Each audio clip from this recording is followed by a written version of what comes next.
que eso, vamos a dar inicio a la charlita del día de hoy, que es sobre el manejo no farmacológico de los problemas de conducta en pacientes con demencia. Realmente es una charla introductoria, bastante sencilla, muy dirigida. Eventualmente yo daré en el curso a cuidadores que está dando el hospital una charla tal vez retomando esta, que realmente es introductoria. Mi nombre es Caitlin Acosta, soy psiquiatra aquí del Hospital Blanco Cervantes y me acompaña la doctora Ye Venegas, residente de psiquiatría. Muy bien. Entonces, nada más para dar una pequeña introducción, sé que ese es un tema muy importante para ustedes, los trastornos de conducta. Uy, ¿qué pasó acá con el mouse? Aquí está, perdón. Los trastornos de conducta son muy frecuentes en los pacientes que nosotros vemos y es uno de los problemas que más limitan y afectan el cuidado. Pero, y aquí el mensaje principal es este, suele haber una expectativa usualmente de que los tratamientos que nosotros mandemos van a ser suficientes o van a controlar los síntomas por completo. Y realmente es muy, muy difícil que eso llegue a ser así. Pues claro que a veces lo logramos, pero es inusual. ¿Por qué? Porque ahí es donde entra el manejo conductual, que también es de primera línea y sí o sí se debe hacer de la mejor forma posible para tener un control más efectivo de los síntomas. Y les recuerdo, y por qué sí o sí, estamos tratando ante seres humanos con una historia de vida, con un tipo de personalidad, con un tipo de vínculo o de relación con las personas que cuidan, con una forma de comunicarse, para bien o para mal que claramente puede influir o interferir en esta interacción. El punto es que ustedes como cuidadores vayan aprendiendo un poco, ya que nos referimos sobre el manejo conductual, y bueno, ya la doctora Venegas les irá ampliando. Bueno, buenos días. Mi nombre es Deche Venegas y soy residente de cuarto año de psiquiatría. Y como la doctora dijo, hoy les voy a hablar del manejo no farmacológico de los síntomas neuropsiquiátricos. Qué raro, ¿qué no pasa? Listo. A manera de introducción, ¿verdad? Hablar un poquito de qué son los síntomas neuropsiquiátricos, que también podemos escuchar que se llaman síntomas conductuales y psicológicos de la demencia, que son diferentes síntomas que se van a presentar en diferentes tipos de enfermedades neurodegenerativas. Y se habla de que la prevalencia de los síntomas neuropsiquiátricos es mayor al 80% de estas enfermedades. Entonces, dentro de los síntomas que podríamos tener, están los síntomas afectivos como la depresión y la ansiedad, los síntomas psicóticos como los delirios y alucinaciones, los síntomas de conducta como la agitación, la agresividad, tanto física y verbal, la desinhibición, síntomas neurovegetativos como problemas en el sueño y en el ritmo circadiano, que viene siendo parte, digamos, de los trastornos del sueño, cambios en el apetito y por último la apatía, que es esta, ¿verdad?, pérdida como de la parte, digamos, afectiva o la expresión afectiva de la persona como tal. Entonces, ¿por qué son tan importantes las intervenciones no farmacológicas? Esto porque en todas las guías, o principalmente en las guías más importantes, se ha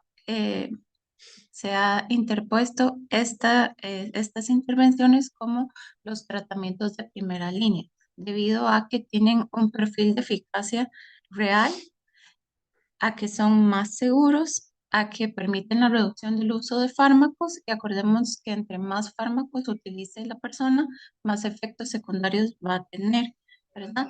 Y en general esto va a mejorar la calidad de vida de los pacientes que tienen los síntomas y también de las personas que están alrededor de ellas. Y reducir también la sobrecarga sobre el cuidador. Entonces, yo les voy a hablar un poquito de la filosofía del compañero de cuidado. Y esto es importante porque de lo que habla esta filosofía es de que no solo se trata de asistir a la persona en el cuidado, sino de acompañarla desde la empatía, el respeto y la comprensión de la experiencia subjetiva del paciente, ¿verdad? Y esto es entendiendo, ¿verdad?, qué es lo que está viviendo esta persona, ¿verdad? Y esto es muy importante porque la relación con el cuidador es uno de los pilares más poderosos para modular la conducta en este tipo de pacientes. Entonces es importante reconocer las emociones del paciente a pesar de que tal vez la percepción de la realidad de los mismos esté alterada. Se debe fomentar la independencia en actividades cotidianas hasta donde sea posible, está claro, ¿verdad? Y también se debe normalizar los síntomas neuropsiquiátricos como tal, ¿verdad? Comprender que son parte de un proceso neurodegenerativo, ¿verdad? Y a través de este entendimiento, reducir el estigma, la culpa y la frustración. Existe un enfoque que se llama DICE, que al final es un modelo sistémico ampliamente utilizado en el manejo de conductas complejas, ¿verdad? Y se basa en cuatro pilares, digamos, el de describir, investigar, evaluar y crear. Y lo importante de esto, obviamente, no es algo que va a hacer el cuidador como tal, pero esto permite objetivar el problema, descartar causas tratables y diseñar intervenciones personalizadas. Entonces, como para verlo un poquito más, porque sí, el cuidador va a tener parte importante en esto, porque le va a tener que dar la información al médico tratante del paciente, ¿verdad? Entonces, la D de describir, se habla de que se deben hacer registros diarios estructurados, ¿verdad? Donde se vaya a anotar el tipo de conducta observada, la frecuencia, la duración y la intensidad de la misma, la hora del día a la que se presenta, los antecedentes inmediatos a la conducta, quién estaba presente y las consecuencias observadas. Luego se debe investigar, siempre es importante descartar causas médicas subyacentes, ¿verdad? Tener en cuenta que las infecciones, que un dolor no verbalizado, que el estreñimiento, deshidratación, los efectos adversos de los medicamentos o la privación sensorial, tanto auditiva como visual, pueden generar mayor afectación en estos pacientes y son puntos, digamos, que se deben mejorar o, digamos, tratar. Luego está la parte de crear, que se diseña un plan individualizado, ¿verdad? Que eh, se base en las necesidades de la paciente, los gustos, ¿verdad? Donde se hagan modificaciones ambientales, se ajusten las rutinas y se hagan intervenciones sensoriales. Por último está el evaluar, ¿verdad? Que este plan debe tener un seguimiento sistémico, ¿verdad? Donde se reevalúe la respuesta, donde se reevalúe la frecuencia de la conducta, si esta disminuyó, si esta aumentó, y se haga un ajuste terapéutico según esta respuesta.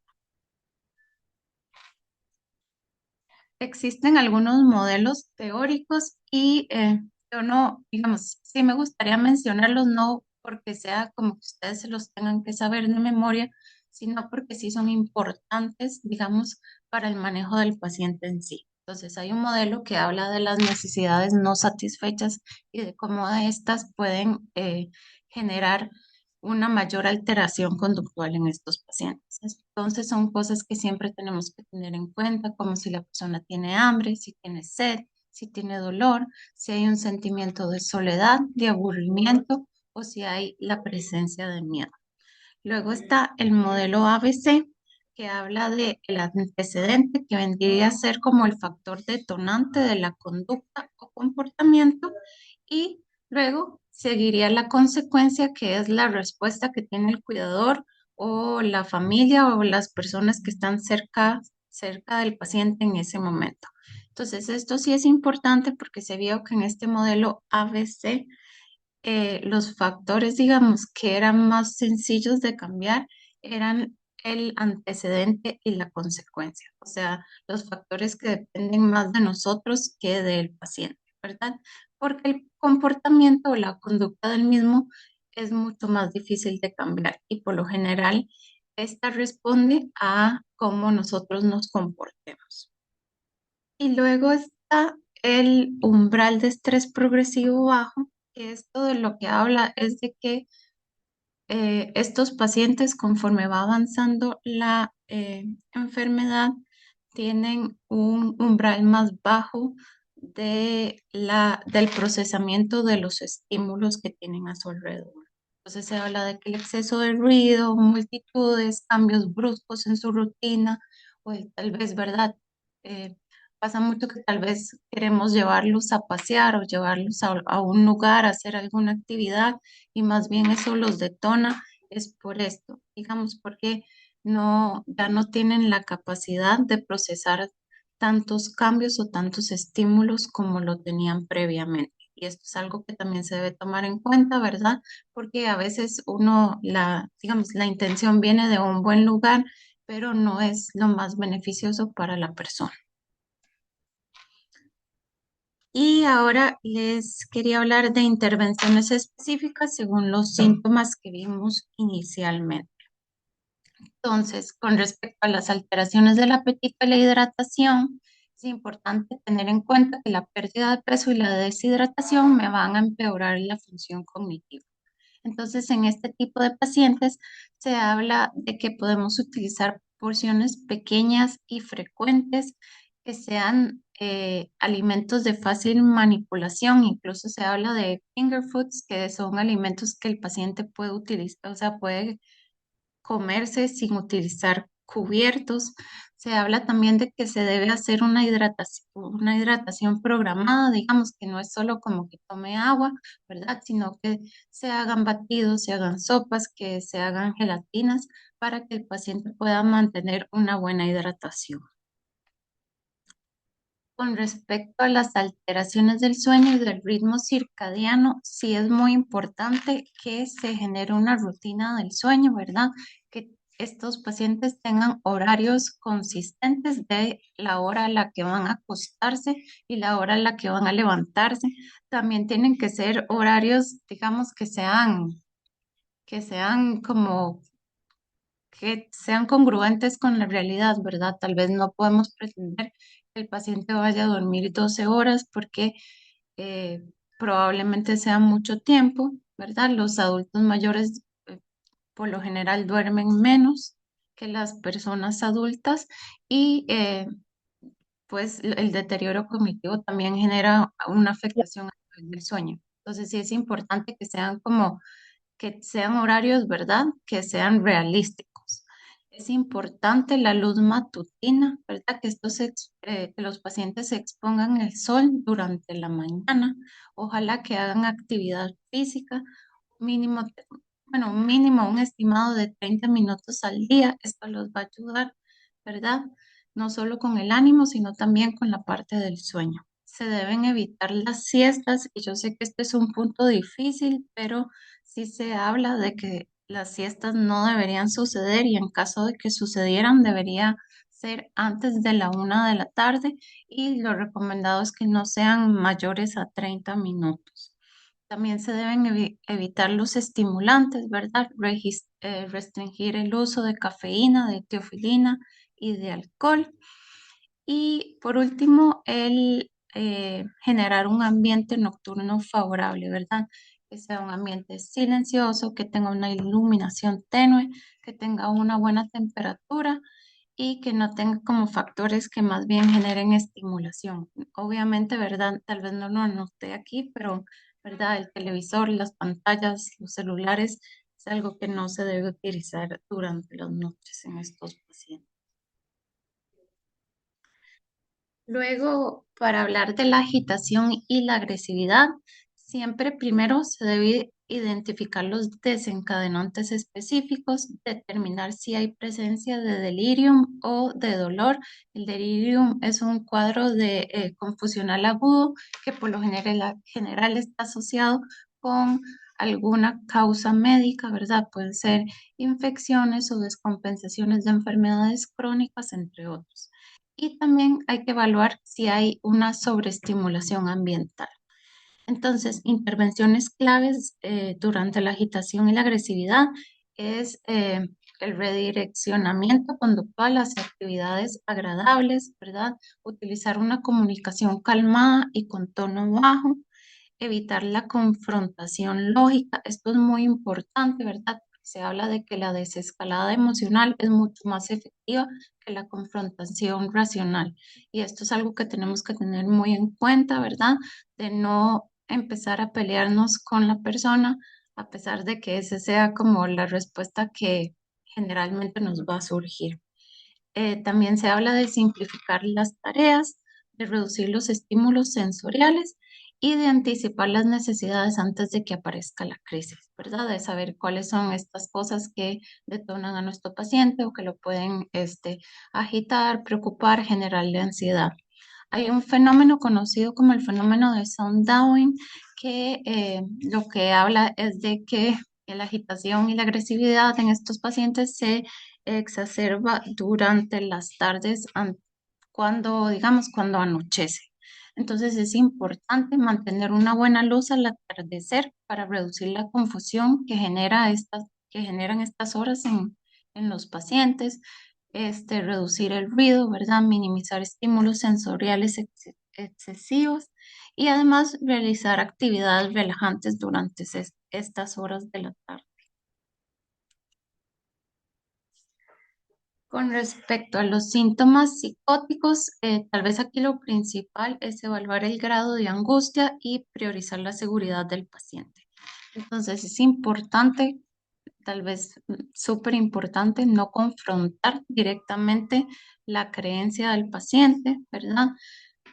Brindarle un reaseguramiento empático, generar modificaciones ambientales para que el grado de angustia no sea tan alto. Sí, se debe hacer una supervisión estructurada y tal vez lo más importante de valorar es qué tan angustiantes son los síntomas psicóticos para el paciente, ¿verdad? Porque puede ser que si estos no son angustiantes como tal, lo que sea necesario sea simplemente acompañar al paciente sin confrontar. Y en caso de que no sea así, que sí sea angustiante, pues valorar, ¿verdad? Qué otras formas de tratamiento se le pueden dar o incluso darle tratamiento farmacológico si es necesario. En relación a la ansiedad y la depresión, es importante, ¿verdad?, tener en cuenta que la depresión en los adultos mayores se puede manifestar como apatía o irritabilidad y no tanto como con este sentimiento de tristeza. Siempre es importante evaluar el duelo, el aislamiento o la pérdida funcional en estos pacientes, ya que son, ¿verdad?, sí, elementos que van a estar presentes durante esa edad.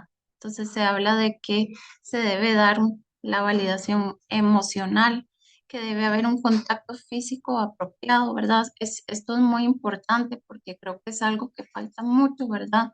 Estos gestos de cercanía que le transmitan seguridad y afecto a estas personas, creo que es de lo que más les hace falta, que tengan actividades significativas que se personalicen según las historias e intereses de los pacientes.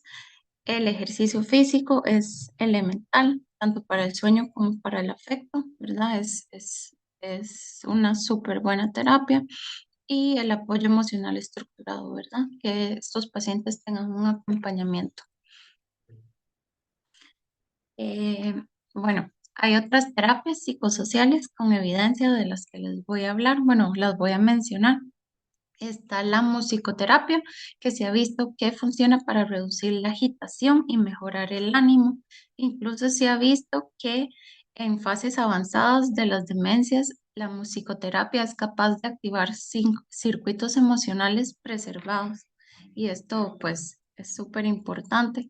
Está la terapia de reminiscencia, que es estimular los recuerdos autobiográficos mediante fotografías, objetos o relatos personales. Esto ayuda a reforzar la autoestima y la identidad y, bueno, a generar un bienestar en los pacientes. El ejercicio físico, del que ya hablamos, Y por último, la aromaterapia, que se utiliza para disminuir la ansiedad y sí se ha visto la efectividad de usar aceites esenciales de lavanda o de zacate de limón y de que sí funciona. La evaluación del dolor, ¿verdad? Existe una escala que se llama la escala PAINAT que se utiliza para la evaluación de dolor en los pacientes que no pueden comunicarse verbalmente. Nuevamente, esto no es, digamos, para que ustedes se aprendan la escala y que la tengan que aplicar, pero tal vez sí ver algunos puntos importantes que se pueden observar para valorar si hay algo que le está afectando al paciente, ¿verdad? A nivel de la respiración es importante evaluar patrones de respiración alterados que no sean los normales en el paciente, que este genere gemidos, quejidos o vocalizaciones inusuales, que haga muecas o que tenga el ceño fruncido o que haya una rigidez facial. A nivel del lenguaje corporal, posturas rígidas o defensivas o inquietud, ¿verdad?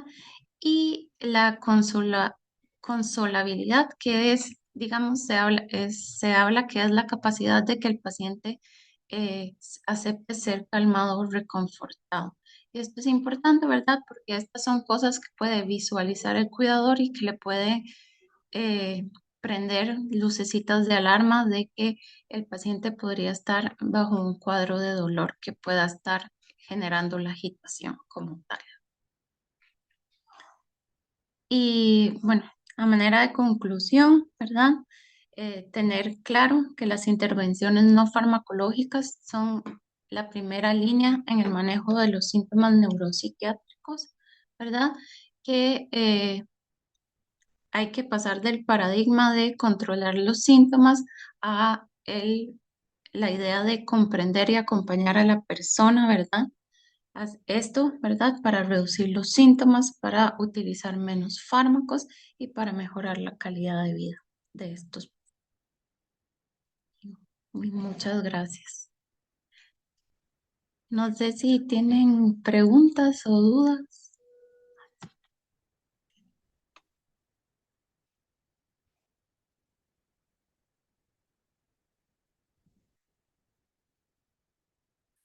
Buenos días, yo quisiera hacer una consultita. Claro, adelante. Gracias. En cuanto a la aromaterapia, estos aceites que usted mencionaba, ¿eso dónde los puede uno adquirir? ¿O es en un momento de crisis o digamos en una etapa de demencia, tal vez que no está tan avanzada, se pueden ir utilizando? Gracias. Ay, calmaos. Ya le respondemos. Ok.